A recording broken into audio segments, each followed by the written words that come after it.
கேரள மாநிலம் திருச்சூர் மாவட்டம் மன்னூத்தியில் அதிவேகமாக வந்த லாரி மோதி சிஜோ என்ற இளைஞர் உயிரிழந்துள்ளார்.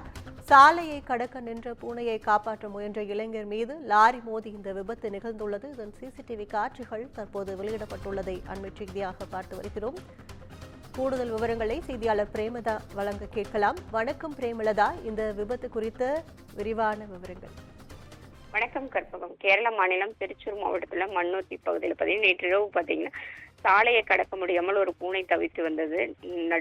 சாலை நடுவில் அந்த வழியாக இருசக்கர வாகனத்துல சிஜோ என்ற இளைஞர் இந்த பூனையை பார்த்துட்டு தனது இருசக்கர வாகனத்தை சாலையோரம் நிறுத்திவிட்டு பூனையை சாலையிலிருந்து எடுக்க செல்ல முற்பட்ட பொழுது அப்போது எதிர்பாராத விதமாக எதிர் திசையில் வந்த கார் அவர் மீது அதிவேகமாக மோதியது. இந்த மோதியதுல பார்த்தீங்கன்னா அவர் பலத்த காயமடைந்த உடனடியாக அவரை மீட்டு அருகில் உள்ள தனியார் மருத்துவமனைக்கு கொண்டு சென்ற போது அவர் உயிரிழந்ததாக மருத்துவர்கள் தெரிவித்தனர். இந்த விபத்து குறித்து தற்பொழுது மன்னூத்து போலீசார் வழக்கு பதிவு செய்து விசாரணை நடத்தி வருகின்றனர். ஒரு பூனையை